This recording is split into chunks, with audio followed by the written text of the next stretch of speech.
Çıraqның nurun tanışıyalydımı qandaq vatandaşlık keçiringlar.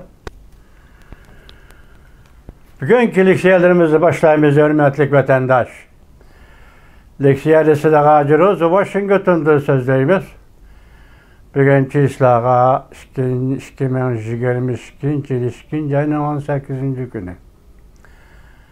Vaziyetin bir kelime sözlesek Prezident Joe Biden yana Ukrayna ve Rusya vaziyeti doğrusu toxtaldı ve şundaq bir cümle sözledi.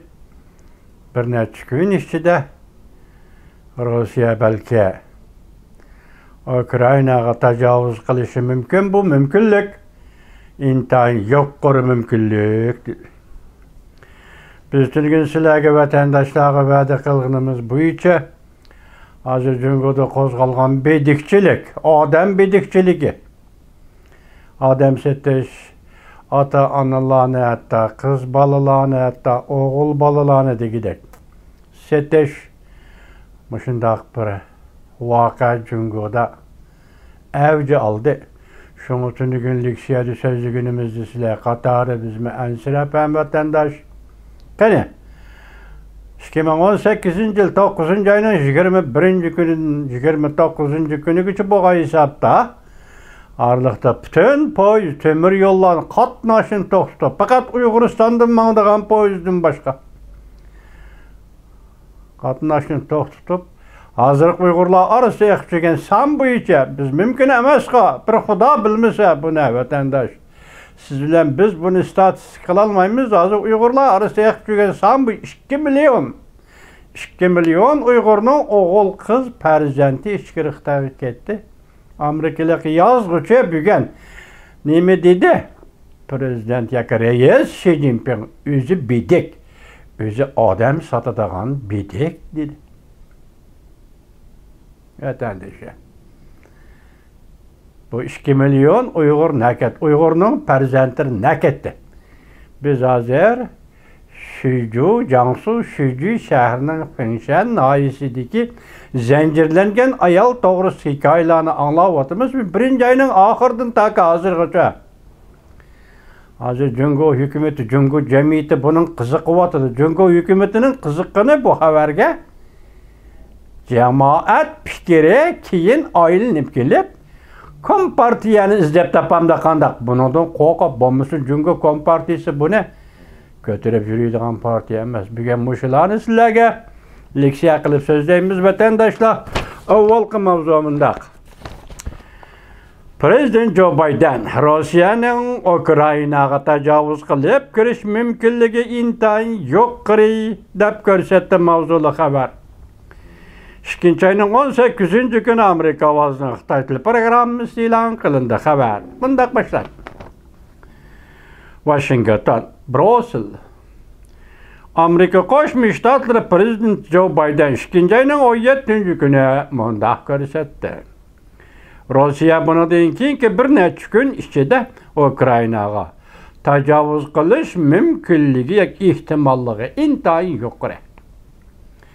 Bizning shuningga ishonimiz, ba'zi shuningga ishonimiz ki sabablarimiz to'liq ki yolg'on harakatlar orqali tajovuz qilib kirishga bahona sabab izlash o'ng'ayli bir ish. Deb ko'rsatdi Prezident Joe Biden.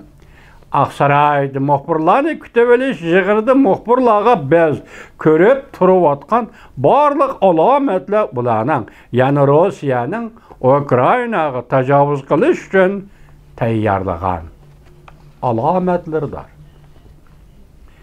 Yolg'on harakatlar boshqa jihatga bayroq va o'lgilarni ko'tarib elib, harakat qo'llanish, shuning bilan ofatni boshqalarga ishtirib qo'yish. Vaqa terish. Prezident Joe Biden bunda ko'rsatdi. Men sezgilarimga asoslansam, urush bir necha kun ichida yuz berdi. Rossiyaning Ukraynaga tajovuz qilishi va Ukrayna-Rossiya urushi bir necha kun ichida yuz berdi. Lekin Prezident Joe Biden yana bunda ko'rsatdi. Men şunun işinimenki meselini diplomatik yolla bilen hal qila olmaymiz. Rossiyanın NATO'nun raketa uğurlaştırışı ve Şarkı Avrupa her bir manver elip berişi tutkan muamelesini yemişte alışımız mümkün. Aksaray mundaq görsetti. Prezident Joe Biden haftanın 5. günü G'arbeten çok yan alqan devlet rahbarları bilen telefonda sözleşip Rossiyanın Ukrayna chegarasi g'arbiy kuch to'playotganligini Amerikaning yana diplomatik yo'llar orqali tirishchanlik ko'rsatish tahdidini davomlashtiradiganligini muhokama qildi.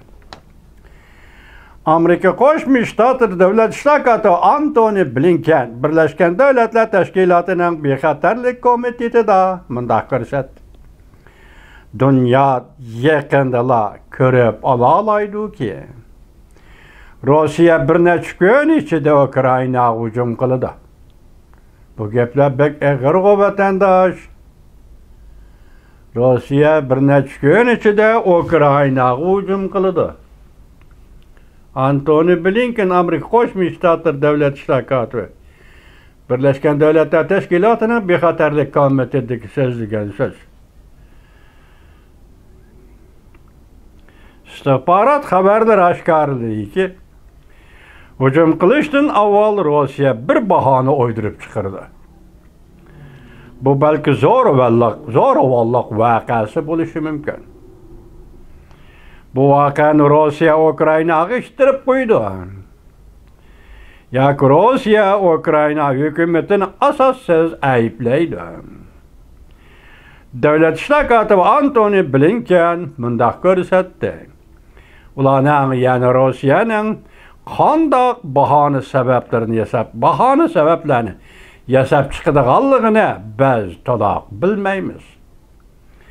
Amerika Qo'shma Shtatlar Davlat Mahkamasi bayonotchisi Red Price mundaq ko'rsatdi.